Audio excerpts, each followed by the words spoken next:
de alguna manera surgió la idea de hacer una agrupación que defienda otros valores a los que muchas agrupaciones defendían, agrupaciones estudiantiles me refiero, una agrupación que defienda los valores de la libertad, de la república.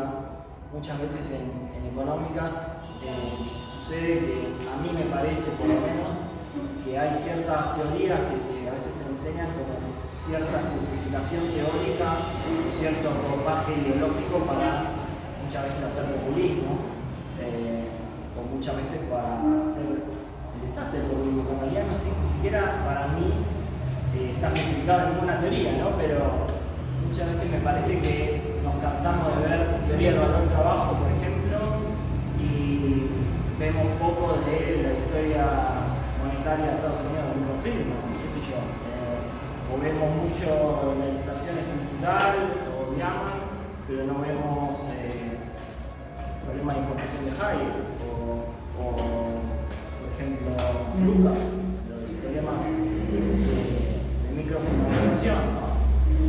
Entonces yo creo que esas cosas discutirlas y debatirlas entre los estudiantes, y también hacemos cursos de formación entre nosotros, que nos ponemos a leer a veces autores que no se ven en la carrera y nos ponemos a debatir sobre esos problemas.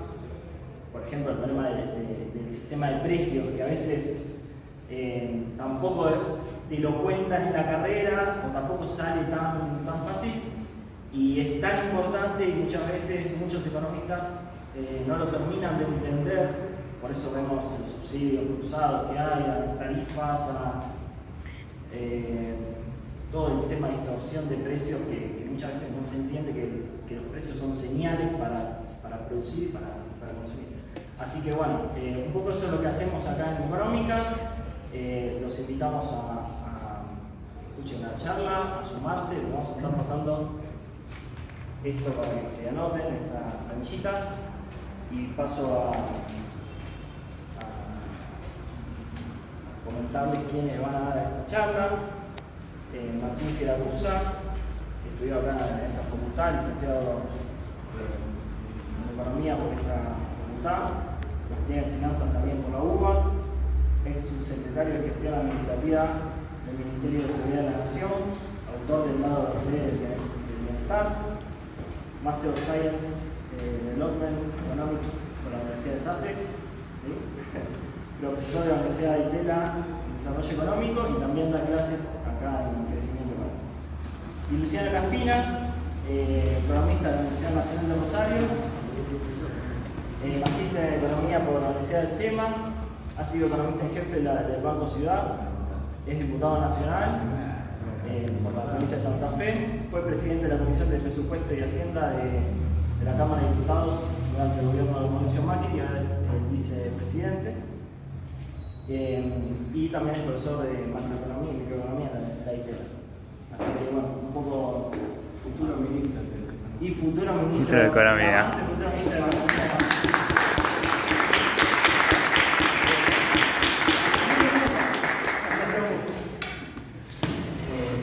Bueno, no sé lo mejor.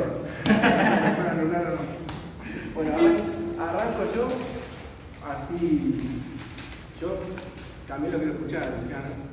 Igual lo escucho mucho, pero nunca me aburrí. No, a mí me gusta. Yo les traje algo lúdico, porque yo estudié acá. Me ayudó Martina y Juan Cruz, hicieron los gráficos, todo.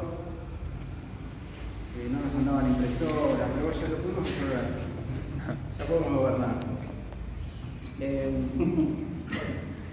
Traje algo como para que nos entendamos un poquito por lo siguiente. Bueno, yo les cuento, yo estudié acá. Cuando yo estudié acá teníamos era una época en donde se hagan así, vayan pasándose y agárrense uno de cada uno. ¿Sí? ¿Tres? Sí, son tres distintos. Cada uno, déjenlo boca abajo y no lo. O sea, cada uno tiene tres. Uno verde, uno verde, y uno celestito. Yo ahorita les voy contando.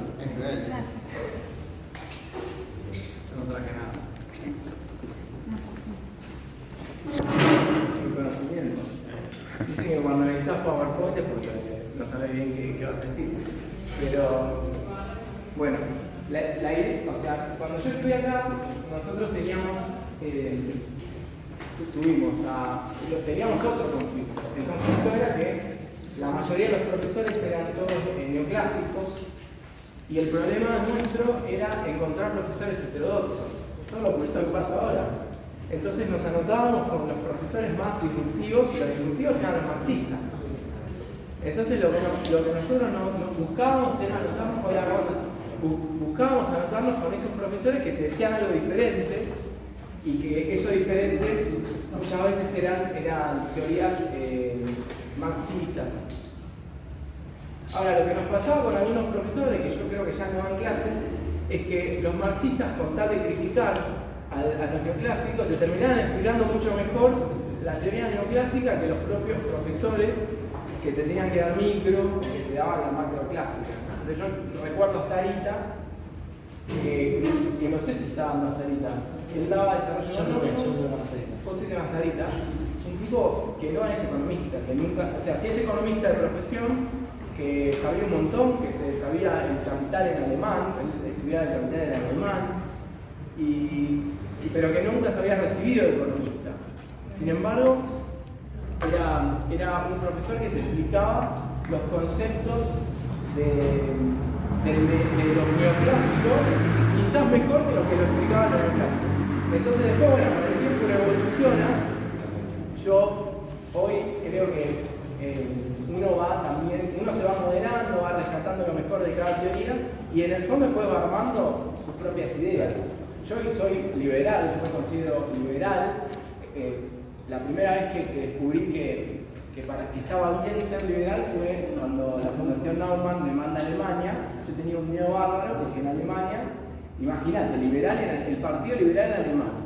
Y vos decís que son nazis estos tipos, ¿no? ¿Qué va a pasar allá? Y la verdad es que cuando llegué era todo lo contrario. Ya de por sí eran los tipos que habían sido perseguidos por Hitler, por el nazismo. Y habían sido los políticos liberales los que fueron perseguidos durante ese tiempo porque ellos eran los que defendían la libertad. Y no se olviden que el partido nazi en Alemania era el Partido Nacional Socialista, o sea, tenían ideas más izquierdas. Entonces, yo ahí descubrí que yo era liberal y que la palabra liberal en Argentina tenía un significado medio raro, a diferencia del resto del mundo. Entonces, después cuando escribí la tesis de la maestría, que hice acá, digamos, en esta universidad, dije, bueno, voy a tratar de relacionar un poco esas ideas, si se quiere, socialistas, anticapitalistas que tenía el nazismo, y las voy a comparar con las ideas de Roosevelt, con las ideas de Churchill, y ya está, tienen dos tarjetas, así que bueno, buenísimo, ya puedo cerrar esta parte. Entonces, cuando yo escribo esa tesis que después se transforma en este libro que publiqué, lo que hice fue leerme todos los discursos de Hitler, de Roosevelt y de Churchill. Sí, no, una locura. E iba marcando todo lo que tenía que ver con, o sea, iba como estructurando el discurso y me daba cuenta cómo el populismo, que representaba en este caso por Hitler, ¿en qué se oponía al discurso capitalista de Roosevelt, ¿no?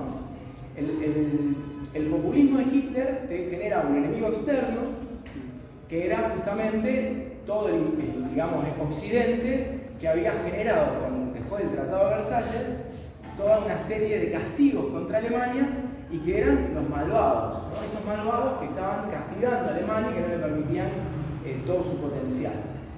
Después, en contra del sistema financiero, porque una de las bases más fuertes de los discursos que tenía el nazismo tenía que ver con decir que el sistema financiero era parte de todo ese engranaje y que buscaban endeudar, o habían endeudado a Alemania justamente para tenerlo controlado. Entonces, cuando uno mira esa estructura, por más que era mucho más extrema, y la traslada a cualquier populismo, empieza a encontrar los mismos elementos. Y uno encuentra, bueno, ¿qué hace el kirchnerismo acá? Bueno, Occidente es un problema para el kirchnerismo. Entonces se alían con Putin, con Irán, con China. Ese es un problema, el primer problema. El sistema financiero, en realidad, para el kirchnerismo es un problema. Entonces te cierran todo el país. te cierran los mercados, ideológicamente te quieren tener controlado. Están en contra de las criptomonedas, las quieren regular, porque ellos te quieren mantener controlado.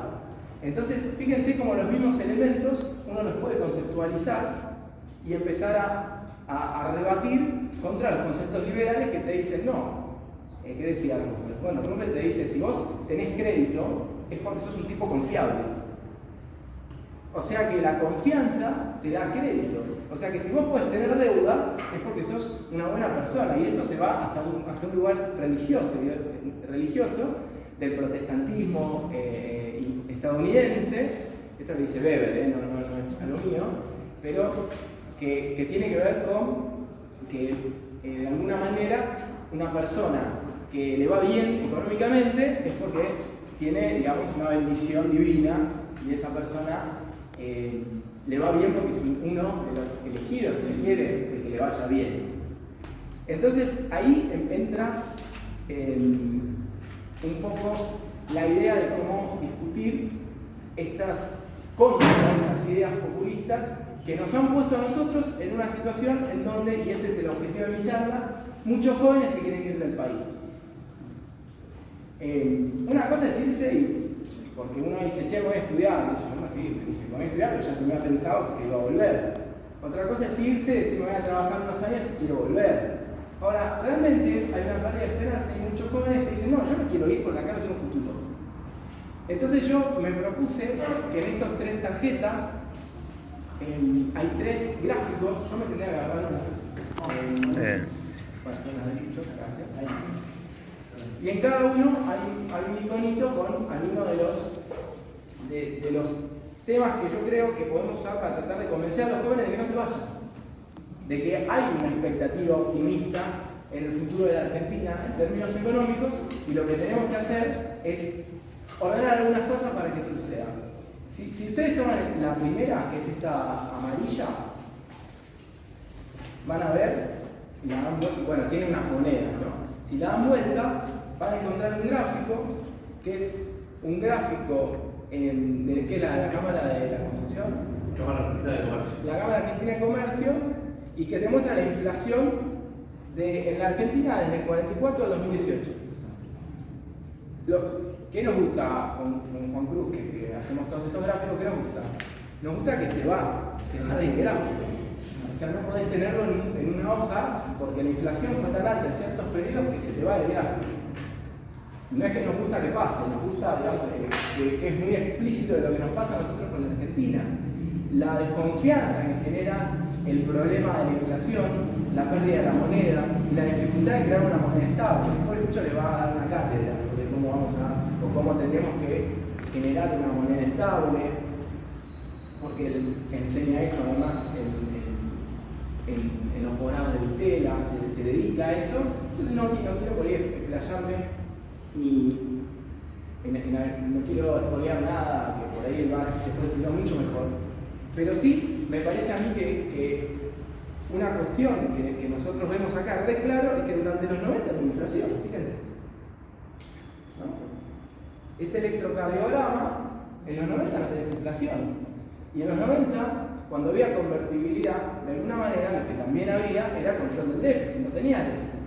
Porque si vos generabas un déficit, te explotaba la convertibilidad, no te permitía tener esos déficits. Tampoco te permitía imprimir dinero si no entraba un dólar. Entonces vos tenías eso lo tenías controlado. Entonces nosotros cuando pensamos en lo que nos enseñaron en la facultad, yo recuerdo que los profesores te escribían la ecuación cuantitativa del dinero, ¿no? M por D igual a P por Q, que es básicamente lo que te dice que si emitís la inflación, y ahí terminaba un poco, era como se daba por hecho y no se discutía. Y hay tipos como Friedman que escribieron un montón de cosas sobre el tema, que ganaron premios Nobel.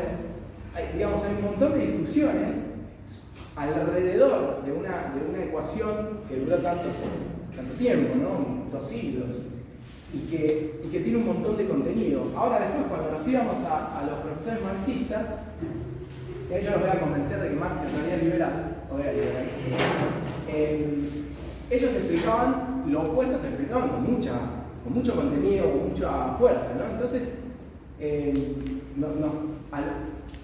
yo hoy que soy liberal, yo digo, bueno, si explico la ecuación cuantitativa del dinero, lo voy a hacer con mucho entusiasmo para que me crean, porque si no, no me van a creer. Entonces, una forma de convencerse es leer a Marx, que es buenísimo. Porque si uno lee el primer capítulo de Marx, en el apartado 3, va a encontrar toda la explicación del dinero que hace él. Y es muy fácil de esa explicación deducir que si metís mucho dinero, porque él mismo lo dice, ¿no? Cuando se encuentran las minas de oro en América, había tanto oro que el oro pierde valor, y esa pérdida de valor hace que todos los otros precios suban. O sea que Marx pensaba que la emisión genera la inflación. Y este gobierno también lo piensa, porque si no, no hablarían de esterilizar. Yo lo tuve aquí, si no, de profesor. Lo tuve y hasta fue mi tutor de tesis durante 6 meses. Después se hizo kirchnerista, pero buen tipo, qué sé yo. Y buen profesor, no digo que no. Pero ¿qué pasaba? Que tengo un mail con él, muy loco, que lo sigo teniendo, nunca lo voy a mostrar por una cuestión de códigos, en donde yo le pregunto, pero profe, ¿usted piensa que si hace todo este tema de en ese momento eran las LEVAX, esterilizar te reduce la inflación? Y él me decía, sí, claro, si vos sacás pesos del mercado, los estás absorbiendo, entonces bajas la inflación. Esa es la ecuación cuantitativa del dinero.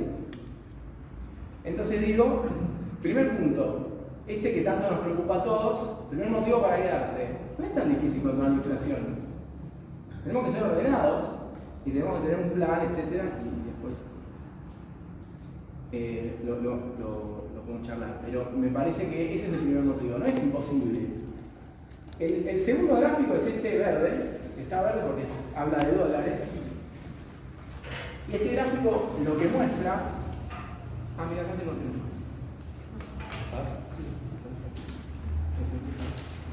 Este gráfico lo que muestra es la relación entre los superávit comerciales y la acumulación de reservas. Yo vine con gráficos porque todos esos chicos estudian economía o algo y me imagino que les gustan los gráficos, por eso dije que voy a tener gráficos. Y si no se los llevan y después lo vuelven a mirar, porque los gráficos los tenés que mirar varias veces hasta que después te parecen fáciles. De un lado tienen las reservas del Banco Central, las reservas brutas del Banco Central, en la línea verde, y del otro lado tienen los superávit comercial, que sería la diferencia entre lo que exportas y lo que importás. Si exportás más, generás ingreso de dólares. Hola, ¿cómo andan? ¿Todo bien? Bueno, y si importás más de lo que exportás, vas a perder dólares, ¿no? Bueno, como ustedes ven, las barritas arriba, las barritas azules, son el balance comercial, o sea, si son positivas, es que exportaste más de lo que importaste. Y si son negativas, es lo contrario. O sea, si van para abajo, es que importaste más. O sea, tendrías que si las barritas están para arriba, vos tendrías que haber acumulado dólares. Claro, lo loco de todo esto, las barritas naranjas es como la variación de las reservas internacionales. O sea, lo que acá tendría que haber pasado es que si las barritas azules son positivas, las barritas naranjas, que son tu acumulación de reservas, también son positivas. Porque lo lógico es que si vos vendés más de lo que estás comprando, te quedes con esos dólares y pueda crecer. Ahora eso no pasó con una política populista. O sea que esto también es fácil de resolver, que ese es el gran problema del kirchnerismo que nos pintan constantemente. Y el último gráfico, bueno, no, pero es una esperanza buena. El último gráfico tiene un edificio que es un departamento. Ahora van a ver por qué. Porque en realidad lo que hace el gráfico, si ustedes alguna vez se metieron a la página del Banco Mundial, esto lo identifican rápido, ¿no? Porque estos son los gráficos de la página del Banco Mundial. Y acá lo que dice, bueno, PBI por habitante en dólares. ¿Bien? El PBI por habitantes en dólares de Uruguay y de Argentina. Fíjense que hasta el año 2008 iban iguales. Y después, ¿no? A partir del año 2009 y en adelante, que es el momento donde Cristina impone, bueno, después de aumentar el gasto, de empezar a generar los cepos, de pelearse con el campo, digamos, con el populismo, esto se empieza como a separar y Argentina queda atrás de un país que tenemos al lado, que es casi como hermanos nuestros, que no tienen demasiada diferencia con nosotros, tienen hasta menos territorio, por ahí menos posibilidades de, y sin embargo, ellos crecen mucho más. Entonces yo lo que quise hacer es decir, bueno, ¿qué nos hubiera pasado a los argentinos si hubiéramos hecho las cosas como hicieron los uruguayos? Digo, no como hicieron los suecos, los noruegos, los rusos, no, los rusos no quieren. Los canadienses, no, los uruguayos, están acá. Fíjense que la diferencia cuál sería. Sería cada año, entonces sería para los economistas la integral de uno, no, la diferencia esta sería la superficie de lo que está en el medio. Eso sería lo que todos los años vos podrías haber ganado y no ganaste. Bueno, si sacan la cuenta de esto, después sáquenla ustedes, pero van a quedar alrededor de 40 y pico mil dólares por habitante. Eso da que en los últimos 10 años, un poco más, cada uno de nosotros se puede comprar un departamento. Pero ese es el costo del populismo. Un departamento con argentino. Entonces, así como yo te digo, esto es trágico, duele, pero al mismo tiempo a mí me deja la tranquilidad que si cambiamos esas políticas, entonces en 10 años todos nosotros tenemos un departamento nuevo, comprado, bien y totalmente legal, sin hacer nada raro. Así que bueno, nada, les quería contar esto y escucharlo a Luciano ahora en su exposición, después escucharlos a ustedes, sus comentarios, etc. Y muchas gracias por haberme escuchado, muchas gracias por la... Espero que convenzan a los demás y no se vayan, porque eso es lo importante.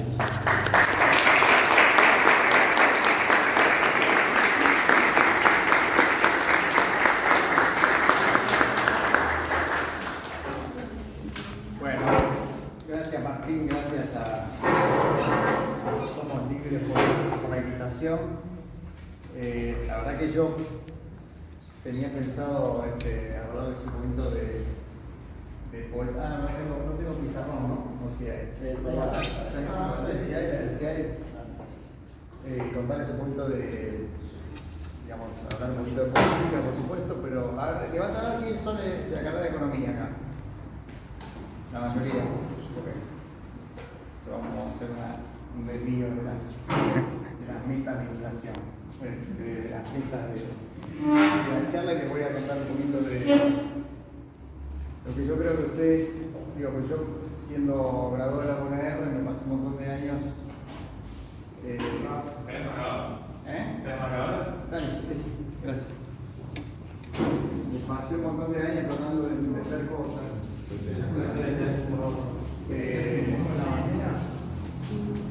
Tratando de entender alguna.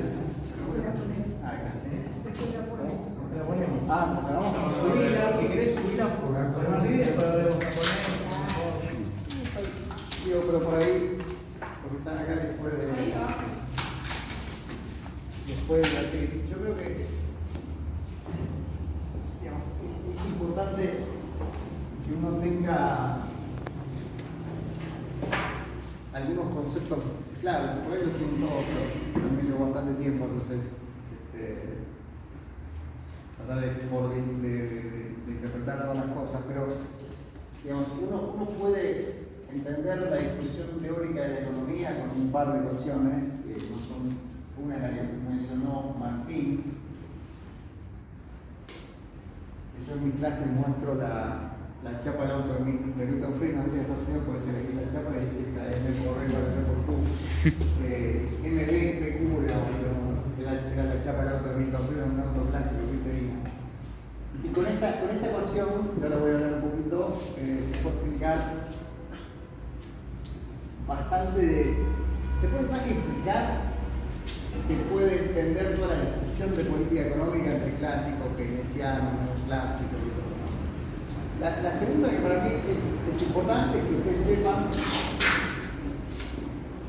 que la variación de la cantidad de dinero, digamos, en la economía, vamos a decir de base monetaria, pero para simplificar, depende de la variación de la reserva, o sea, del crédito externo, se dice, ¿no? Cuando el Banco Central compra y vende reserva, cuando compra reserva emite pesos, cuando vende reserva utiliza pesos, y después del crédito doméstico, ¿qué es lo que le presta? Acá está lo que le presta el Tesoro, o a los bancos, básicamente, ¿no? Son las fuentes de expansión de la base monetaria. Podría agregar otra, la Nelly, lo pasivo moral, pero para hacer muy simple esto. Y después una tercera ecuación es cuando ves la economía, también muy simple, la versión más simple, es decir, que el tipo de cambio ese es igual por el nivel de precios, te da el nivel de precios domésticos. ¿No? Entonces, con estas tres identidades contables prácticamente, o sea, porque son ecuaciones que directamente son, estas dos son identidades contables, y esto es una determinación de cuánto valen, si todos los bienes fueran trazables en la economía, por ejemplo, los autos, el precio local de los autos, si estuviera abierta la economía, por supuesto, estoy hablando de una economía abierta, ¿no? Después están los bienes no transables, pero para ser bien simple, es igual al tipo de cambio, por lo que valen los precios, la soja vale el tipo de cambio por sacarle la retención acá, pero en el mundo sale el maíz, tipo de cambio por el precio internacional del maíz, es el precio local del maíz. Y todos los bienes en general de la economía. Con lo cual uno tiene acá también una teoría de la determinación de precios, digamos, ¿no? O sea, muy simple. Entonces voy a empezar con la primera, que básicamente se puede resumir toda la discusión entre clásicos y keynesianos, y después del estructuralismo también. Digamos, porque es muy simple, digamos, la idea es jugar un poco con esto. Voy a empezar obviamente por los keynesianos. Lo que decía Keynes es que básicamente esto estaba fijo y el nivel de precios de dinero estaba fijo porque había liquidez y después había muchas teorías de por qué eso pasaba, pero Keynes decía que bueno, la estructura salarial, la gente se resiste a que le bajen cuando hay una recesión le bajen los salarios, entonces el ajuste se daba por cantidad, entonces obviamente si vos tenías una recesión, dado que esto, por alguna razón, dado que esto estaba fijo y Q entonces bajaba,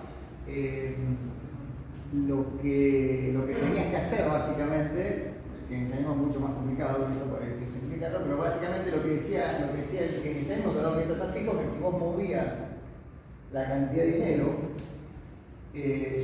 podías mover el nivel de actividad. Entonces, si por alguna razón tenías desempleo, pues está la trampa de la liquidez de Keynes, que ahora voy a hablar, pero básicamente si vos tenías desempleo, lo que te pasaba era que, bueno, podías con la política monetaria mover el nivel de actividad, porque lo que se movía era Q. Entonces, por lo tanto, como movías M, movías Q, no afectaba. ¿Qué decían los clásicos? Los clásicos decían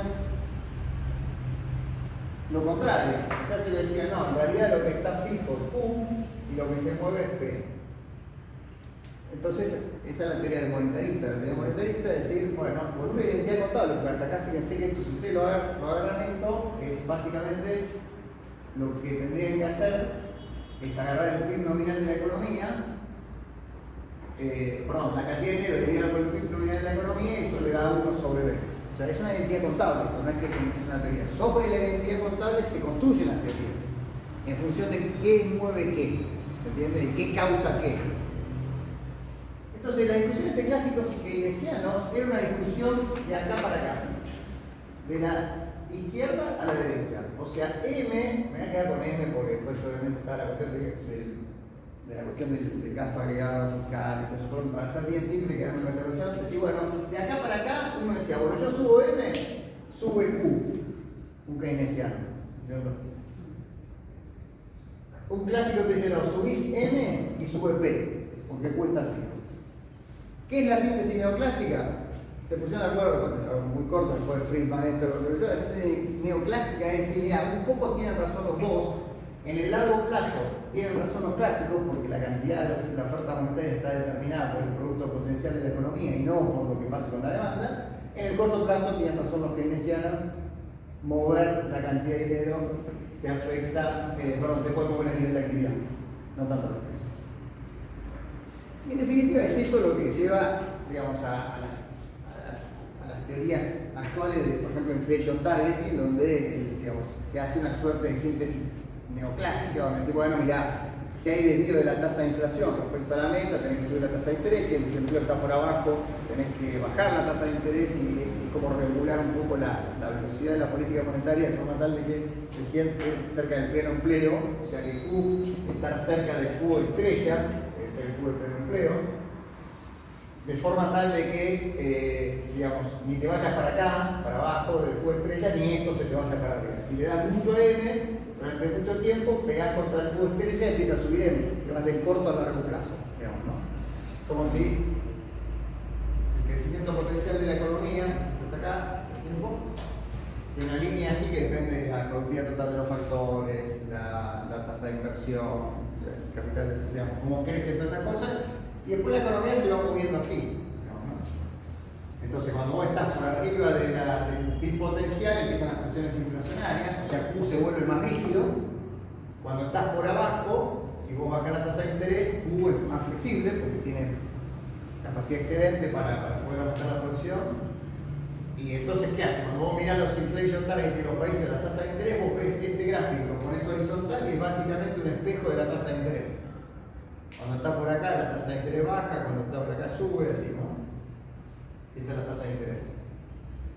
¿Por qué hace eso? Bueno, cuando está por arriba acá, empieza a haber presión inflacionaria, sube la tasa de interés y baja. ¿Entendés? Empieza a mover esto de alguna forma, de forma tal de que esto no se aleje mucho de Q estrella, esa es la Taylor Rule, y que no se te mueva mucho el nivel de presión, ni para arriba ni para abajo. ¿Entiendes? Entonces, la discusión sobre clásico y keynesiano se entiende muy bien, y la síntesis neoclásica se entiende muy bien mirando esta fórmula y entendiendo qué plantea cada uno, que son hipótesis, que después se testean en la práctica, en la realidad, y eso convierte lo que era una ecuación cuantitativa, una identidad contable. La economía siempre trabaja con identidades contables y después sobre esas identidades contables, que son verdades ciertas por definición, se construyen las teorías sobre qué causa qué o cómo se mueve cada cosa, y si esas teorías generan modelos, los modelos que se testean con la realidad, con econometría, empíricamente, y se llegan a conclusiones. Obviamente los debates se dan porque muchas veces hay discusiones sobre cómo se miden los modelos, cómo se hacen y cómo, digamos, ¿no? Pero lo que no miente son las ecuaciones contables. Entonces uno puede imaginar, digamos, cómo funciona. Y después está la teoría estructuralista, que invierte la causalidad. Las teorías más clásicas y todo van siempre de dinero a precio, cantidad. El estructuralismo va de precios a dinero. ¿Entiendes? Es lo que Julio H. Olivera, digamos, profesor de esta casa, uno de los principales autores del estructuralismo argentino y de lo que llamaba las teorías del dinero endógeno, que decían, no, mira, vos tenés un tema distributivo, un conflicto distributivo, por las razones que sea, los sindicatos presionan, entonces sube P. La única forma, si sube P y esto está fijo, como pasó, por ejemplo, pasó alguna vez, bueno, si sube el precio por la teoría y esto está fijo, cae Q. Entonces, ¿qué hacen los gobiernos? Y bueno, suben N para que no caiga Q. ¿Me entienden? ¿Sí? Va de acá para acá. Entonces, dado que tenés un conflicto distributivo que suele hacer aumentar los precios, porque los salarios compiten, los sectores a veces compiten, está esa cuestión de la teoría de que los precios relativos, cuando ve que subió la papa, el tipo que vende batata también se va para arriba, y así, digamos, un poco la carrera esa que surge de precios, salarios y sectores, de los precios entre sectores en economías inflacionarias, hace que P cause M, lo cual es la teoría del dinero endógeno de Julio H. Olivera, digamos. O sea, es al revés, no va de allá para acá, va de acá para allá. ¿Okay? Y ahí tiene la teoría estructuralista de Julio H. Olivera y tantas cosas de dinero endógeno. Decir, bueno, en realidad, y eso es lo que dice Kicillof y todo, que dice Heller, que no sabe de economía, pero digamos, repite de esto, le dice, no, P causa M, digamos, ¿no? Básicamente. Marcel Macron Pont, célebre presidente del Banco Central Argentino, que tuvo el récord mundial Guinness de ser el primer presidente del Banco Central, que dice que aumentar la cantidad de dinero no causa inflación, digamos, ¿no? Que, por supuesto, eso no es lo que decía Olivera. Olivera no te decía, si aumentás M no causa P. Lo que decía Olivera es, mira, a veces P sube y M tiene que subir para que no caiga P.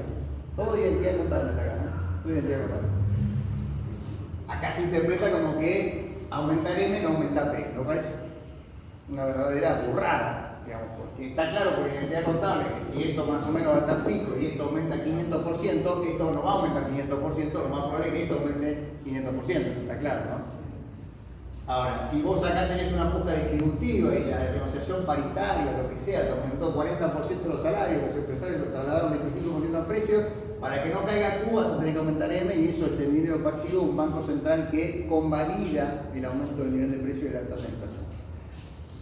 Es más fácil entender un aumento del nivel de precio que una tasa de inflación por puja distributiva. Y esta es una de las fallas, yo diría, conceptuales o más difíciles de explicar de las teorías de la inflación por puja distributiva. Uno puede pensar que todo se da en una situación donde hay un aumento del nivel de precios, porque vino Moyano, cuando se aumentamos los salarios, se aumentan los precios, entonces el Banco Central por única vez aumenta la cantidad de dinero y convalida un nivel de precio mayor y le da esa liquidez a la economía para tener un M mayor, dado que P fue mayor. Bueno, lo que no se entiende es por qué Moyano el otro día vuelve a hacer lo mismo, digamos, ¿no? O sea, y de manera sistemática. Entonces, pero ha habido elaboraciones bastante complejas intelectualmente para tratar de darle una explicación, una respuesta a ese enigma que yo planteo. Obviamente, como dice Tom Sargent, Premio Nobel de Economía, los procesos o fenómenos de alta inflación, Friedman decía, la inflación es siempre en todo lugar un fenómeno monetario, porque Friedman decía, la única forma de que P aumente de manera sistemática es que delta M, que delta P sea igual a delta M, digamos, ¿no? En el largo plazo.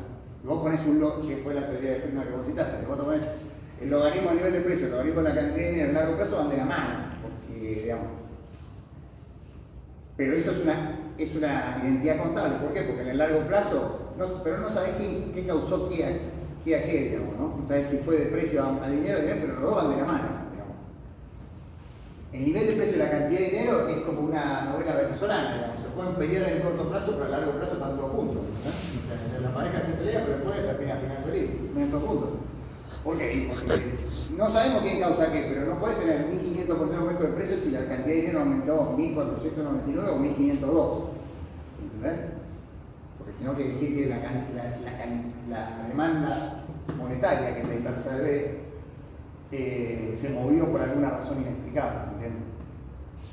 Podría seguir su relación cuantitativa, obviamente entre clásicos y keynesianos hubo... termino con el Friedman. Friedman decía, la inflación es siempre en todo lugar un fenómeno monetario, delta M causa delta P, fine. Sargent dijo, las inflaciones crónicas son siempre en todo lugar un fenómeno fiscal. ¿Qué significa eso? Que la única razón por la cual un banco central se dedica a imprimir billetes de manera sistemática no es por hobby, porque no tiene otra cosa que hacer, sino porque tiene que financiar al fisco, que es lo que pasa ahora. Entonces, los procesos de inflación crónica son procesos en los cuales el gobierno usa el Banco Central para imprimir dinero para utilizar lo que se llama el impuesto inflacionario, ¿ok? Que es financiarse, ya saben, financiarse con el Banco Central. Entonces, eso es lo que dijo Sargent, con lo cual frenar procesos de alta inflación crónica requiere equilibrar las cuentas públicas para dejar de utilizar el dinero como motor de financiación del déficit fiscal. Y en eso estaría de acuerdo Keynes, y estaría de acuerdo en el largo plazo, estaría de acuerdo Keynes, obviamente Friedman, Julio H. Rivera también estaría de acuerdo, y es bastante obvio que si vos imprimís dinero, Marco del Pont no estaría de acuerdo, si vos imprimís dinero de manera sistemática para financiar el fisco, eso va a generar un proceso de inflación crónica y elevada que se va a ir agravando con el tiempo. Había una discusión, que no voy a volver acá, respecto a qué determinaba la demanda de dinero, porque lo que ven acá es qué es la demanda de dinero. Cuando uno agarra la demanda de dinero, la cantidad de dinero en porcentaje del PIB. ¿Cuánto dinero, o sea, medio de pago, digamos, quiere tener la gente en un determinado momento, digamos, ¿no? A lo largo del año, a lo largo del mes, etc. Depende de muchas cosas, pero básicamente del volumen de transacciones, etc., de la tasa de interés también, porque en una economía normal la gente dice, che, ¿qué hago? ¿Tengo dinero en el banco o me compro una acción? O tengo dinero en el banco o me compro un bono que me rinde la tasa de interés. Bueno, si tengo todo en bonos, el día que vaya al supermercado voy a tener que salir a vender el bono, porque nos pagan a las 24 horas, y pagar el supermercado un día después. No, una parte me quedo con dinero y solo una parte con bonos, digamos, ¿no? Entonces, en un mundo con dos activos, dinero y bonos, La tasa de interés obviamente va a influir en la cantidad de dinero. Y ahí apareció la discusión respecto a B, que ya no es una discusión respecto a de qué lado va la pelota, de la derecha a izquierda, izquierda a la derecha, y si P se mueve o Q se mueve, sino cómo se determina B. Y B, como se ve ahí, es la cantidad de dinero sobre el PIB nominal de la economía. ¿No? Esta es la demanda de dinero, porque la cantidad de dinero que tiene la economía en relación al producto es una convención, digamos. ¿No? Y eso es igual a 1 sobre B, que depende de I. Y 1 sobre B, podríamos decir que es MD, que es la demanda de dinero, la demanda monetaria. MD es chiquita, perdón, chiquita porque está en términos relativos. Entonces, bien. ¿Qué decía Keynes? Keynes decía, mira, la política monetaria es inefectiva. Eso me acuerdo que lo decía, ahora voy a tratar de explicarlo por qué con esto no me acuerdo. Pero básicamente, lo que decía Keynes es que la política monetaria es inefectiva. ¿Y qué implica? Que cuando vos te estás en lo que se llama una trampa de liquidez, que es lo que tuvo la economía durante bastante tiempo, la economía americana, la economía de Japón, etc., bajar la tasa de interés, decía Keynes, es como empujar con una zorra. Es inefectiva. ¿Por qué? Porque decía que mira, es tan baja la tasa de interés que cualquier aumento que vos das de M se demanda. La gente lo decide tener. ¿Por qué? Y por dos razones. Porque la tasa de interés es muy baja. A. B. Porque hay un riesgo de perder plata, como perdió ahora el banco de Silicon Valley. ¿Vieron que tiene el bono? Cuando sube la tasa de interés, cae el precio de los bonos. Entonces, ¿qué decía? La gente, cuando la tasa de interés es tan baja y percibe que en algún momento solo puede perder plata, los bonos no pueden ir para arriba, entonces ya no quiere bonos porque los bonos están súper evaluados, como estaban los bonos del tesoro hasta que empezó a subir la tasa, como estaba el Bitcoin hasta que empezó a subir la tasa, como estaba todo hasta empezar a subir la tasa, todos los activos. Los activos son el valor presente de los flujos de contado. Si sube la tasa con la cual descontarse el valor presente de los flujos de contado, el precio cae. ¿Se entiende? No. Entonces decía Keynes, bueno, si la tasa de interés es tan baja, la cantidad de dinero la gente no va y compra bonos para que baje la tasa hasta negativo y pegaron al cero. Ya está, la gente se cae con los pesos. El precio de los bonos estaba tan alto y la tasa de interés tan baja que la gente demanda los pesos. Entonces la política monetaria es inefectiva. Eso se llamó la trampa de liquidez, que es una discusión respecto a esto. Con lo cual significa eso que la demanda de dinero puede variar en el tiempo. Para los monetaristas, la demanda de dinero es función no de la tasa de interés, sino de los hábitos, las costumbres, y es relativamente estable a través del tiempo y no se modifica.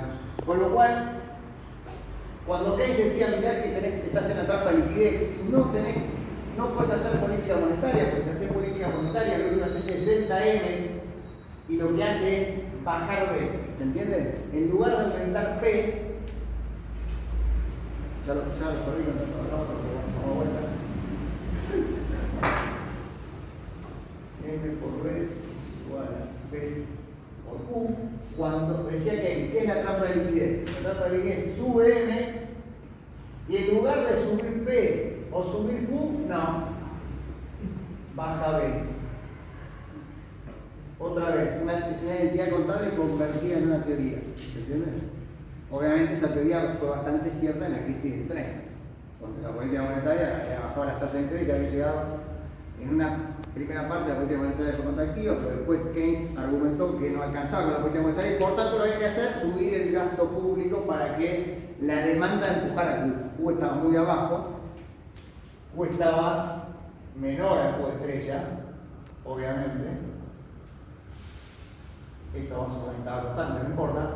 Entonces lo que decía Keynes es, bueno, no te alcanza con esta ecuación cuantitativa para resolver este problema, porque vos subís M, cae B, que depende de I. Esto no se te mueve, esto no se te mueve. Entonces la forma de subir Q, decía, era con un aumento del gasto público. Pero no lo hacés con la política monetaria, ¿se entiende? Entonces, y esa es, yo diría, son las grandes teorías aplicadas en la ecuación cuantitativa que vos tenés entre neoclásicos, estructuralistas, monetaristas y keynesianos, resumida en 10 minutos.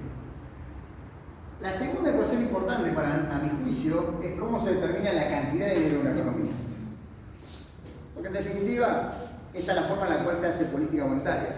Los bancos centrales, antiguamente, siglo XIX, empiezan a aparecer los primeros bancos centrales, empezaron como, digamos, bancos privados que básicamente servían como prestamistas de última instancia de otros bancos privados, digamos, y en general lo que hacían era crear dinero a la calle, digamos, era dinero privado contra los créditos que daban, o sea, redescontaban en el mercado títulos del gobierno o algún crédito de las empresas, algún título de empresas, u oro que se depositaba en los bancos privados, y cada banco tenía su propio certificado, depósito, su propia moneda, ¿no? El mundo pre-Banco Central es un mundo de competencia de monedas a la calle. De hecho, Argentina tuvo una crisis, la crisis de 1890, la crisis de Banco Garantido, fue una crisis en la cual había muchos bancos que metían moneda y se abrió un bolón. ¿Por qué? Porque esos bancos en general tenían mucha relación con los fiscos y en realidad emitían moneda para financiar a los fiscos. O sea, le dan un redescuento, le dan un papelito que decía equivale a $1 del Banco de Mendoza, digamos, se lo dan al gobierno. Y se quedan sin respaldo en oro. Lo mismo hacía un banco central, pero hacía un banco privado o semipúblico, como era eso, en Argentina, pero en Inglaterra, por ejemplo, eso pasaba con los bancos privados. Era un caos monetario. Por eso no hay ningún país que tenga un sistema de competencia de monedas, porque suele ser bastante complicado. ¿Sí? Después podemos hablar de acá y 20 horas, pero digamos, y ahí nacen los bancos centrales con el objetivo de ordenar ese caos monetario y de alguna forma regular la cantidad de dinero de la economía de manera más ordenada. Primero bancos privados, después bancos estatales con monopolio de emisión. Y además prestarle a los bancos que tenían problemas de liquidez, lo que se llama el objetivo de estabilidad financiera. O sea, además del objetivo de estabilidad monetaria, para que vos no tengas inflación ni deflación, el objetivo de estabilidad financiera para que no haya corridas contra los bancos, y si hay corridas, que haya alguien que le provea liquidez, como hizo ahora la Fed con Silicon Valley, o los bancos más que con Silicon Valley que no cerraron, con los bancos que siguieron a Silicon Valley, para que no haya una corrida de liquidez infundada. Entonces, los bancos centrales surgieron, empezaron a agarrar el monopolio y ahí nace la política monetaria. Hasta ahí no había política monetaria, porque justamente por definición era de los privados no hacen política, hacen negocio. Entonces, los bancos centrales eran privados y eran un conjunto de tipos que se ayudaban entre ellos, armaron un gran banco que era el que le proveía esta liquidez, y de a poquito fue el que fue ganando alguna función para ordenar la cantidad de dinero de esa economía, porque los bancos más chiquitos redescontaban en el banco más grande, entonces de alguna forma podía regular los desastres que podían hacer abajo, ¿no? Pero después se pasó al monopolio estatal. Cuando aparece el monopolio estatal, aparece la política monetaria. La política monetaria era un nicho nuevo para el ser humano, porque dinero hubo siempre, e inflación también hubo muchos periodos. ¿Por qué? Porque las inflaciones, las grandes inflaciones a lo largo de la humanidad han tenido una causa principal. Una, ahora después voy a hablar de la conquista de América porque tiene que ver con esto. Y el oro y todo eso. Pero en general, ¿qué hacían los reyes cuando tenían una guerra? Agarraban las monedas de oro y las mezclaban con cobre. Entonces después cada vez había más monedas circulando y eso era como emitir moneda cada vez más devaluada. Era un oro trucho, como ahora están estos pesos truchos que está emitiendo el argentino, emitían oro trucho y eso generaba inflación. Por lo cual la inflación no es un fenómeno exclusivo del siglo XX. Lo que sí es un fenómeno exclusivo del siglo XX son las inflaciones crónicas, digamos, ¿no? Las hiperinflaciones con dinero fiduciario, inflaciones crónicas son un fenómeno del siglo XX. Pero incluso hay evidencia de hiperinflaciones en otra época. Quiere decir, si vos tenés un banco central o un rey, que es el que acuña moneda, y te dice que hay 100 monedas de oro en la economía, después aparecen 200, después aparecen 300, porque el tipo lo va mezclando con arena, no sé, hace la arena. Bueno, en algún momento tenés una hiperinflación, en algún momento la gente dice no me engañan más, repudia esa moneda que no es más de oro, es de arena, y tenés una hiperinflación en esa moneda, y habrá que buscar otro, no sé si empezar otro patrón metálico, etc. O sea que no es que el fenómeno de la inflación, entendida como un impuesto inflacionario, haya aparecido exclusivamente con los bancos centrales. Existió siempre cuando los señores feudales truchaban la moneda para generar más moneda y eso genera más inflación. Punto importante. Segundo, cuando nacen los bancos centrales aparece la política monetaria, justamente como su nombre lo indica, porque hace política el gobierno con la moneda. Y eso es un artefacto muy divertido al principio, que llevó a que los muchachos se enviciaran, como siempre pasa a los políticos, digamos. O sea, es obvio. Dijeron, uy, qué bueno, puedo crear riqueza aumentando M, porque venía Keynes o lo que sea, no Keynes, que era mucho más inteligente que los keynesianos y de los post-keynesianos y los que vinieron mucho después. Decían que bueno, subo M y subo Q. Fantástico, somos todos felices. Después se dieron cuenta que si subía mucho M, al final terminaba subiendo solo P y éramos más infelices. Pero eso le llevó a la humanidad entre 50 y 80 años a aprender.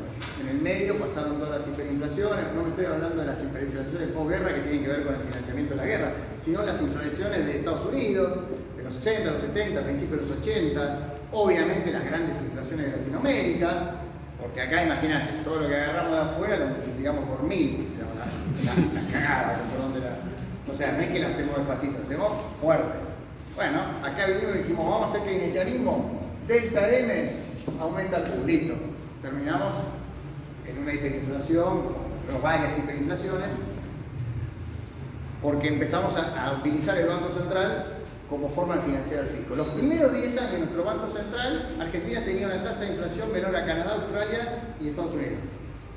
¿Por qué? Porque tenía un Banco Central mixto, ni siquiera era estatal, todavía era mixto, independiente y con un objetivo claro que era regular la cantidad de dinero para que no haya inflación.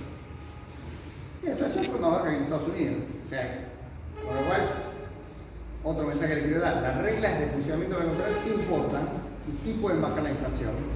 Y no hay que ser un mago para bajar la inflación, hay que animarse a cumplir con las reglas de tener un Banco Central independiente que no financia fiscos. ¿Okay? Entonces eso me lleva a la discusión, esta ecuación que es muy importante, ¿cómo se determina la cantidad de dinero? Bueno, los políticos descubrieron que moviendo el crédito doméstico para prestarle al tesoro básicamente, o a los bancos para que den crédito, esto es la reforma de la Carta Orgánica.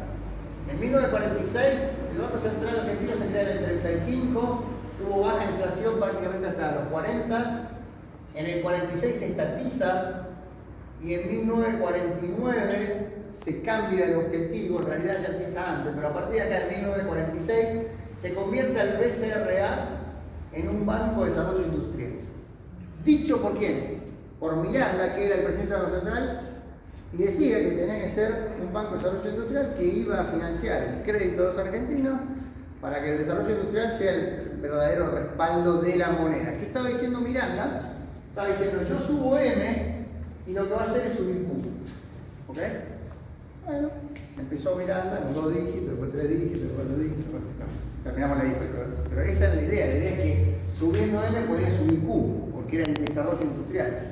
Emitiendo dinero para darle crédito a las empresas, claro, a corto plazo es buenísimo eso, porque yo agarro un país que no tiene inflación y empiezo, Estados Unidos ahora, bueno, o como hizo ahora con la pandemia, no hay inflación, están todos distraídos, yo empiezo a emitir, digamos, le doy plata para él, bueno, al principio sí, va a haber una fábrica, ahora en un momento cuando empieza a haber más cantidad de M y Q pega contra el techo, ahí empieza a subir la inflación, digamos, ¿no?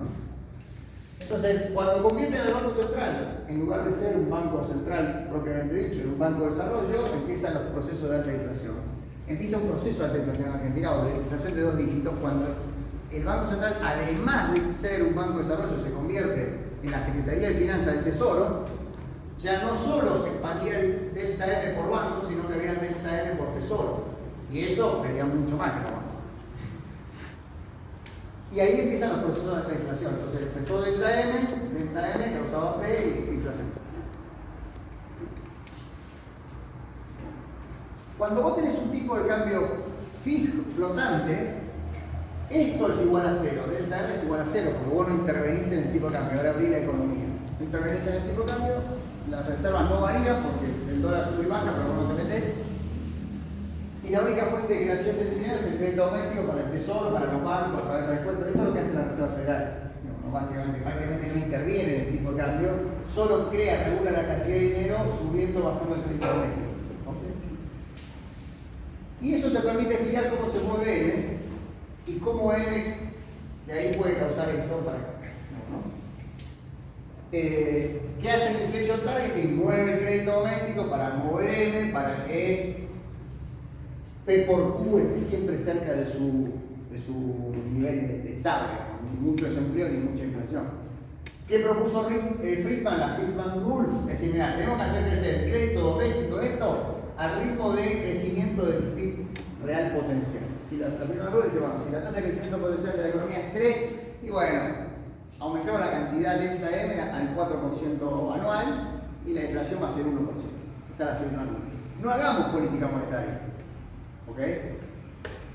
Y esa es la gran diferencia con el keynesianismo, con el clásico keynesiano, incluso con los neoclásicos. Con los neoclásicos dicen, bueno, en el corto plazo sí, pero en el largo no, juegan con la política monetaria. Friedman no quería jugar en ningún momento con la política monetaria. Bueno, esa es la Friedman Rule, los keynesianos, o los neo-keynesianos, el neoclasicismo, digamos que la síntesis, todo eso, que si ustedes quieren la Taylor Rule, que es la regla por excelencia de los bancos centrales, con el cual se mueven los bancos centrales, y mira, si hay mucho desempleo, baja la tasa, si hay mucha inflación, subí la tasa. Eso es lo que hacen los bancos centrales del mundo, ¿no? Que es lo que yo grafiqué. El problema es cuando tenés esta inflación, que es el problema que tiene ahora Estados Unidos. Cuando tenés algún shock, Ucrania, que sube la tasa, los precios exógenamente, la Taylor Rule falla. Porque por un lado podés tener desempleo, porque tuviste Ucrania, pero por otro lado tenés inflación alta. ¿Qué haces ahí? No puedes hacer una tasa de interés para la inflación y otra tasa para el desempleo. Es una sola tasa de interés. Es un solo instrumento para dos objetivos que están en contradicción. Y ahí tenés un problema, pero bueno, hay otras herramientas y en general los bancos centrales suelen aferrarse a la cuestión del objetivo de inflación a la espera de que el otro hecho exógeno desaparezca y la inflación vuelva a su nivel más bajo. Cuando fijas el tipo de cambio, delta M pasa a ser endógeno, decimos los economistas. ¿Por qué? Porque lo que te mueve el tipo de cambio, la cantidad de dinero, es la variación de las reservas. Compras y vendes dólares, eso hace que suba o baja la reserva. Cuando en ese tipo de procesos es como que las reservas se adaptan exactamente a lo que la gente demanda acá. M por B más o menos va a ser lo que varía acá, para arriba o para abajo, va a ser muy parecido a lo que varía acá y por tanto lo que varía acá. ¿Okay? Es lo que se llama la oferta monetaria endógena, porque se mueve en función de la gente. Si la gente quiere pesos, vende dólares y se queda con los pesos. Si a la gente le sobran pesos, compra dólares y la oferta cae. ¿Entiendes? Pero no puede haber inflación en ese esquema, y esa es la convertibilidad, porque la cantidad de dinero es exactamente la cantidad que la gente demanda. Eso se llama el enfoque monetario del balance de pago. Otra cosa muy importante que ustedes tienen que tener, sobre todo si van a hacer macro, es que es entender muy bien, no lo pongo acá porque sería más complicado, pero el modelo de 3 brechas de la economía abierta y cómo eso juega contra el enfoque monetario del balance de pago. Así se negocian los programas del fondo. Cuando uno va a Washington a negociar el fondo, va, además de con estas ecuaciones, con el modelo de 3 brechas, que seguramente tuvieron alguna macro, así que ya están más avanzados, y el enfoque monetario del balance de pago, que es la residual de esto, digamos, ¿no? Eso que está acá, la variación de reserva. ¿Y cómo te mueve la economía? Entonces, cuando tenés tipo de cambio fijo, no hay inflación porque la oferta monetaria es endógena. Normal, el tipo de cambio fijo es que a veces colapsan por otras razones que no tienen peso. Y la tercera ecuación, digamos, que podría dar es, digamos, en una economía abierta, es esta cuestión de lo que se llama la paridad del poder adquisitivo, la teoría de paridad del poder adquisitivo, todo eso, digamos, que en definitiva dice que los precios locales tienen que ser parecidos a los internacionales, más o menos a alguna distancia, puerto, lo que sea. Entonces, si vos fijás el tipo de cambio en que a cero, bueno, el nivel de precio doméstico va a ser prácticamente igual al internacional, por lo cual si esto es delta E es igual a 0, delta P doméstico es igual a 0, ¿no? Bastante lógico en la convertibilidad. ¿Cómo garantizar que esto sea compatible con esto? Bueno, cuando fijaste el tipo de cambio, acabo de decir, la cantidad de dinero se hace endógena y por tanto garantiza que no va a haber más dinero que el deseado, sino que va a haber exactamente el dinero deseado para que la inflación sea 0. ¿Entiendes? Y así conectarse el 3 con el 2 y el 2 con el 1. ¿Okay? Cuando tenés la cosa se pone más compleja, cuando abrís la economía, la tasa de interés se determina la oferta monetaria se determina por el crédito doméstico, con lo cual no intervenís más en E. Y ya ahí, lo que de alguna forma vas a un sistema donde esto lo manejás, delta C lo que causa delta M lo que causa al final del día delta P, digamos, ¿no? Y por tanto, delta P va a causar, por decirlo de alguna forma, delta E. ¿Se entiende? Como que va de otro lado, como que vas al mismo lugar pero por otro caminito. Y así funciona el tipo de cambio flexible. Estas tres ecuaciones son las que ustedes tienen que tener siempre en la cabeza para tratar de entender la macro, porque es el ABC de la macro, ¿no? Después van a encontrar un montón de modelos, van a encontrar un montón de cosas que los van a dejar bastante confundidos. Porque un día uno dice A, el otro dice B, el otro parece un modelo buenísimo, pero al final dice todo lo contrario del otro modelo buenísimo, que dice lo contrario. Entonces, al final del día, para tratar de entender todo el fenómeno de la macro, entender por lo menos, no sé si todo, el ABC de la macro, uno tiene que ir a estas ecuaciones fundamentales, ¿no? A la cual agregaría, para otra reunión, el modelo de tres derechas y el enfoque material de balance de pago, que es lo que te cierra la macro abierta con la cuestión monetaria y va a explicar bastante bien este tema de la evaluación de reserva, etc., ¿no? Pero creo que con esto uno puede explicar la teoría keynesiana, la teoría estructuralista, la teoría de dinero endógeno, por supuesto, el estructuralismo, el keynesianismo, el monetarismo, el neoclasicismo y también cómo funciona la determinación de precios de una economía abierta, ¿no? Por la cuestión 3. Y yo creo que esto es, si ustedes se sientan un ratito, lo mastican, lo entienden, qué sé yo, les va a hacer una gran contribución a entender qué carajo están haciendo en esta universidad que estudiaron tantas cosas que no cierran por ningún lado. Y cómo después van a poder entender la macroeconomía, que es sumamente compleja, digamos, ¿no? Y con esto, así que, si quieren pasamos a la pregunta. Bueno.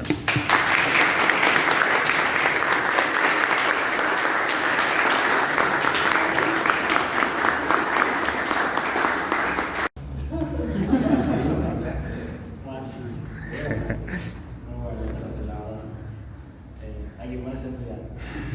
Hay que pasar por lo menos. Bueno, si quieren empiezo yo con alguna pregunta. Si algunos expresan lo que quieran. ¿Qué reformas institucionales se pueden hacer para mejorar, por ejemplo, lo que había hecho el Banco Central, o para que el Estado tenga un poco más de conciencia fiscal, por así decirlo? ¿Qué se te ocurre qué reforma institucional se puede hacer? Lo primero que tenés que tener para bajar la inflación es primero una institución monetaria. La moneda es probablemente una de las instituciones más importantes de un sistema económico capitalista y no capitalista también, pero dentro de un capitalismo podría sumar la propiedad privada, digamos, ¿no? La libertad, hablando de libertad, son como valores esenciales de una economía capitalista, digamos, ¿no? O sea, sin propiedad privada tenés el colectivismo, sin libertad tenés el colectivismo porque la gente no puede decidir en qué invertir y en qué consumir, como pasaba en la Unión Soviética. Pero sin moneda no funciona el capitalismo, porque tenés que decir una economía estoica que es precapitalista. El dinero es probablemente la esencia del capitalismo, que es en definitiva transaccionar cada vez más entre individuos para que cada uno se concentre en hacer lo que hace bien y le pueda vender a través del dinero lo que hace bien a otro que hace otra cosa, sin que haya una doble coincidencia de objetivos. Entonces el dinero es fundamental para la economía capitalista. Entonces, entre las tres instituciones que yo digo, deben ser las más importantes para una economía capitalista. Con lo cual es una institución. Ahora, ¿de qué depende esa institución? De otra institución que depende de reglas, que es el Banco Central. Con lo cual, a tu pregunta, lo que hay que hacer es primero tener un Banco Central independiente que asegure un objetivo de mantener una baja tasa de inflación. ¿Qué significa esto? Sacarle el control a los políticos, incluyo, sacar el control a los políticos de la política monetaria en el sentido de manosear, de hacer trampitas con la cantidad de dinero para generar sorpresas y poder aumentar un poquito el nivel de actividad en tal año, etc., ¿no? El año electoral y después. Bueno. Entonces, esta es una primera cosa. Después, obviamente, para bajar la inflación, entonces esas reglas tienen que estar muy bien escritas, tienen que ser muy claras, sobre todo en los aspectos fundamentales, que es la independencia del Banco Central y el objetivo de estabilidad monetaria y estabilidad financiera. Si el objetivo es laxo, como la reforma del 2012, la del 49, 46 se estatiza, creo que 49 la reforma carta orgánica. Si las normas son muy laxas y dejan hacer cualquier cosa, tenés mucha inflación, porque en realidad el Banco Central está permitido para prestar al Tesoro, el Tesoro te llama, che, acá dice la carta orgánica, puedes prestar, prestame, listo. Entonces, si vos tenés reglas laxas, vas a tener más tentación y más incentivo a tener inflación.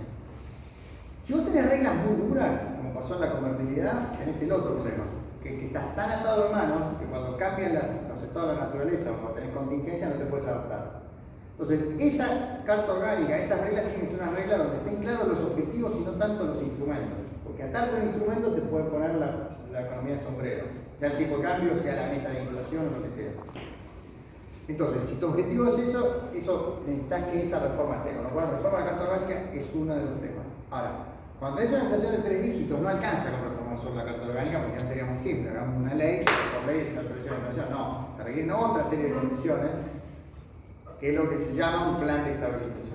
La literatura sobre estabilización monetaria, esta es como una literatura más macro, si usted quiere una discusión más macro, pero la literatura sobre estabilizaciones inflacionarias, crónicas, es recontra abundante. Yo probablemente lo único que sé sea de eso. Increíblemente pensé que nunca le iba a usar a lo largo de mi carrera y me toca ahora tener que revisar papers de los 90, principios de los 90, medio de los 80 y antes, digamos, ¿no? Toda la literatura sobre alta inflación y estabilización, digamos. Y bueno, es increíble que estemos discutiendo una economía que es un Ford Falcon de la década del 80 cuando los países discuten en torno a un Mercedes-Benz modelo 2023 que es el inflation targeting. Una vez un expresidente del Banco Central me dijo, ya fallecido, me dijo, mira, en el mundo de hacer inflation targeting es como agarrar el manual de un Mercedes-Benz que te dice, mira, si vos movés esta tuerquita medio milímetro, la revolución del motor pasa de la compresión al consumo de nafta, tenés toda la información de lo que vas a traccionar todo el auto con eso. En Argentina abrimos el capó y decimos, acá tengo un pistón. Es el inflation targeting en Argentina, o sea, no existe, tenemos un Ford Falcon de la década del 70, no podés. Entonces, toda esa literatura de estabilización es muy útil para entender cómo se repara un Ford Falcon modelo 82 fundido, que es lo que tenemos hoy en Argentina. Y hay varias lecciones. Entonces, primera lección, pasar una inflación de 3 dígitos a un dígito no se puede hacer con gradualismo y con medidas aisladas. Es lo mismo que yo te digo, mira, vamos a domar ese caballo de a poquito. Un día me voy a subir en 5 minutos, otro día le doy azúcar, otro día qué sé yo, otro día le mando otro jinete. No, porque el caballo no está en nada. Tiene que domar rápido porque es un potro salvaje. ¿Qué significa eso? Significa que vos tenés que poner un plan de estabilización. ¿Qué significa un plan de estabilización? Coordinar la política monetaria, fiscal, cambiaria y de ingresos, son la forma en la cual fijamos los precios y salarios en la economía, todos alineados al cambio de régimen. Al cambio del régimen económico, al nuevo régimen inflacionario o monetario, que va a ser un régimen de menor inflación. Si no lo haces todo junto, corres el riesgo de que es parecido a ir en un avión y que el piloto acelere la turbina derecha y el copiloto se da la cocina y frena el motor izquierdo. Entonces, lo que hace el avión es hacer un efecto. Entonces, eso necesita una coordinación, que vos estás haciendo una velocidad crucero muy elevada, entonces tenés que coordinar bien todas las políticas, porque si no la cosa se complica. Ejemplo de falta de coordinación o inconsistencia de las políticas, en este caso la política de ingresos, año 2018, segundo acuerdo con el fondo le acuerda con Argentina congelar M, fijar la oferta monetaria M. ¿No? Entonces M quedaba flat.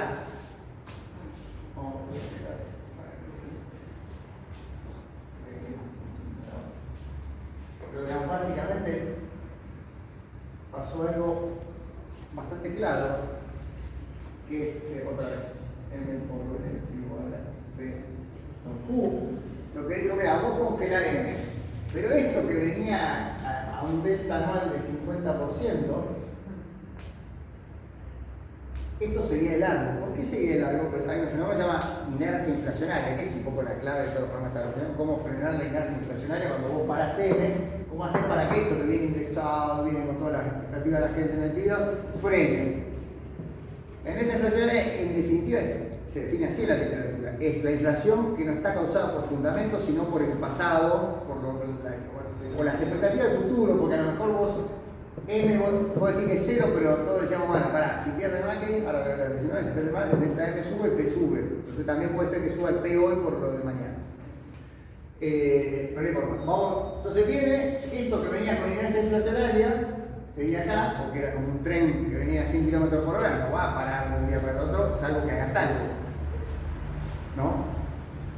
Si vos te parás atrás del tren y empezás a tocar así con la patita, no lo va a frenar más. Tenés que hacer una medida drástica para frenar el tren, que poner una barricada o una cosa así, que frene el tren de alguna forma. Entonces, ¿qué hizo Sandleri? Le tocó la desagradable tarea de frenar M, y esto era delta igual a 0. Dado que esto iba para arriba, esto fue para abajo. Tuvimos una gran estanflación, fin del 18, principio del 19, porque el P siguió largo y Q empezó a ganar. Porque delta M estaba fijo. ¿Ok? Ecuación cuantitativa. Eso se agravó mucho después de agosto, por un fenómeno de expectativa, que era la expectativa de la gente, era que este delta M igual a 0 iba a desaparecer con Alberto Fernández, y empezó a subir los precios ahora, anticipando el delta M del futuro. Eso pasa, ¿no? Sargent ha escrito muchísimo, les recomiendo que lean los trabajos de Sargent, porque van a entender mucha macro y mucha macro monetaria. Explicó muy bien en sus libros. Hay un libro que se llama, ahora me acuerdo cómo se llama el libro de Sargent. No, creo que The End of Inflation, creo que se llama, de Sargent. Explica muy bien toda su visión y su teoría, sobre todo su aritmética monetaria desagradable, que básicamente lo que dice Sargent es que bajo determinadas condiciones subir la tasa de interés te aumenta, la inflación no te la baja.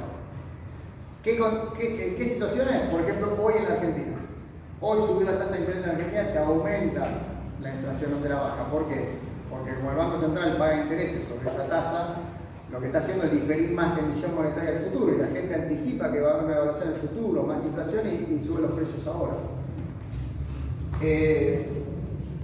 Entonces, lo segundo que tenés que hacer, y ahí voy al punto de la pregunta, es tener un plan que coordine un poquito todo esto. Si vos no coordinás esto de alguna manera, vos parás M solamente, podés llegar a tener mucha inercia inflacionaria y tener mucho Q. Cuando tenés mucha caída de Q, empezás a abandonar M, el objetivo de M. En algún punto, no digo que lo que le pasó a Macri, porque en realidad el objetivo de M se empieza a abandonar cuando pierde la primaria Macri en agosto, y la devaluación al día siguiente fue de 23% en un día. ¿Por qué? Porque lo que dijo es, los mercados esperaban que Macri, si no ganara, empatara. Digamos, ¿no? Y después tenían hasta octubre para ver qué pasaba con las encuestas. Cuando se confirmó que Macri perdía, automáticamente el peso no tenía saltó 23%. Obviamente, nadie hizo el modelo de expectativas racionales de que iba a venir Guzmán, iba a emitir y que iba a venir la pandemia y todo lo que vino después. Por eso nos saltó 200%. Si no sabían eso, que saltó 200%. Pero ustedes sabían que más o menos la cosa venía por ahí. Porque si Guzmán hubiese agarrado sin pandemia, le hubiese dado la maquinita igual, hubiese puesto el cepo igual, como Kicillof lo puso en 2011 con Álvarez Artiz. Porque es un tema más ideológico que de política económica. El cepo es el huevo de la serpiente. El cepo es la forma en la cual el Estado mete represión financiera para poder imprimir billetes sin que se le vaya tan rápido la inflación, sin que se le devalúe el dólar. De esa forma le pone un impuesto implícito a las exportaciones, porque tienen la brecha cambiaria, y además controla mucho más al sector privado, porque digamos, es la antítesis del Bitcoin, a usted que le gusta el Bitcoin. Entonces, el modelo de represión financiera o el cepo cambiario es el huevo de la serpiente, digamos, ¿no? Y por tanto hay que tratar de erradicarlo para siempre en Argentina, en la medida que eso sea posible, por lo menos en la medida que nosotros gobernemos la gente.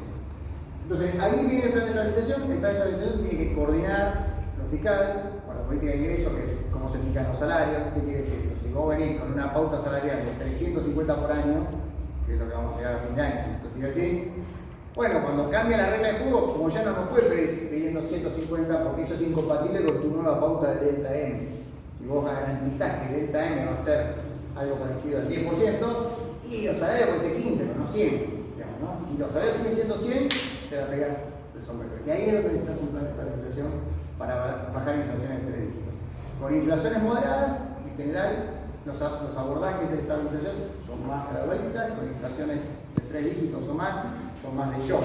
Porque como dije antes, frenar un tren con un poquito de medidas parciales es muy difícil. Lo que tenés que frenar, probablemente descarrilando el tren o poniendo una valla que frena el tren, ¿no? Así es que vale la metáfora. Pero si vos estabilizás y no pusiste no creaste una institución que respete en el largo plazo las funciones esenciales del dinero y el objetivo del Banco Central de tener una baja inflación, todo ese esfuerzo que hiciste en el año 1, 2, 3 o 4 para estabilizar se termina yendo a la banquina en algún momento, o sea, porque viene un gobierno que lo tira por la ventana, que eso te puede pasar igual, o porque el mercado anticipa que, digamos, no hay reglas y se puede ir. El Banco Central se puede ir para donde quiera el día que el cambio no viene.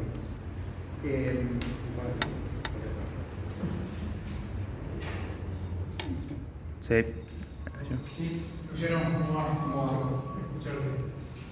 Hablaste mucho en tu exposición de el enfoque en materia fiscal, en materia más especialmente monetaria. ¿Qué crees que en la Argentina habría que hacer con la parte tributaria? Que también es todo un tema, y cómo sentís que en el próximo plan de estabilización, en el caso de que te toque a vos encararlo, o si no, ¿qué crees que debería hacerse con ese frente?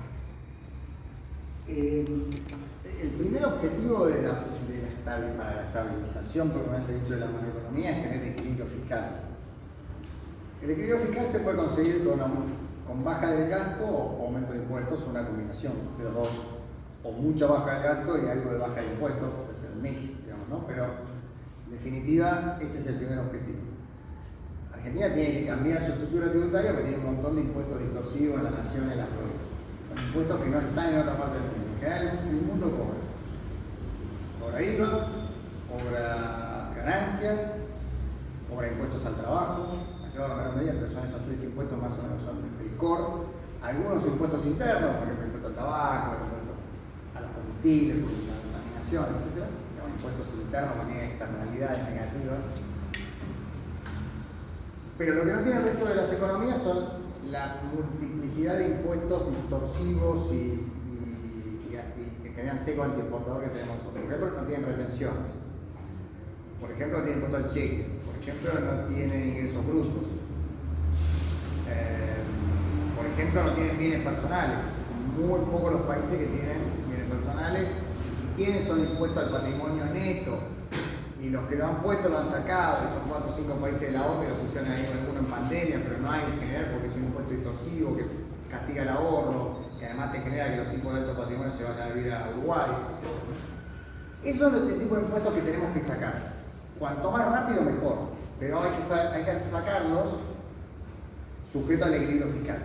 Porque al final del día, si vos tenés déficit fiscal, empezás con este problema de delta M, se te va la inflación, y cuando empieza la inflación empiezan los problemas a largo plazo. Con lo cual, ese es un poco el mensaje. Ahora, ¿qué velocidad vamos en esa dirección? Bueno, va a depender de cuánto crezca la economía, de cuánta reducción del gasto público vamos a hacer, etc. Y nosotros creemos que hay que trabajar mucho en la reducción del gasto público. El gasto público pasó de 24 puntos del producto en 2007 a 42 puntos en el 2015. O sea, fue un verdadero macricidio, un macricidio,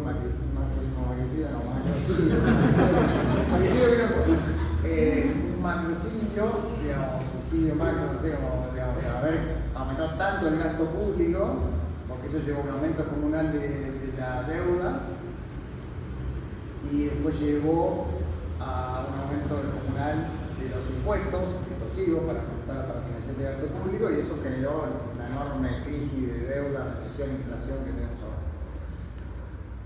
Así que esto es un poco lo que hay que tener en mente. Tenemos que ir rápido ahí y va a depender mucho del crecimiento de la economía y de lo que podamos hacer en el gasto público. Vuelvo al gasto público, obviamente gran parte de ese aumento del gasto público es irreversible,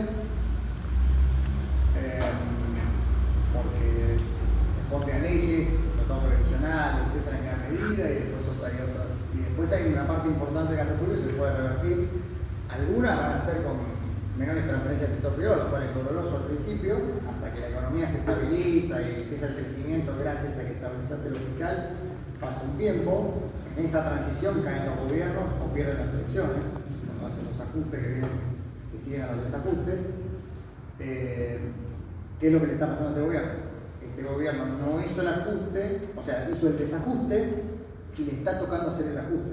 Porque la verdad que lo que está viviendo el gobierno de Fernández, Kirchner, Massa, es una explosión que está haciendo el mercado para ajustar las cuentas por lo que no ajusta el gobierno. Entonces, como el Estado no ajusta, el mercado te lo hace por la mano. Y le está tocando al peronismo. No es la primera que le toca. En el 75 también le tocó con el Plan Guerra, volaron por el aire con el Rodrigazo, y le costó 25 años al peronismo en medio de la dictadura. Después en el 83 no volvieron, volvió Alfonsín.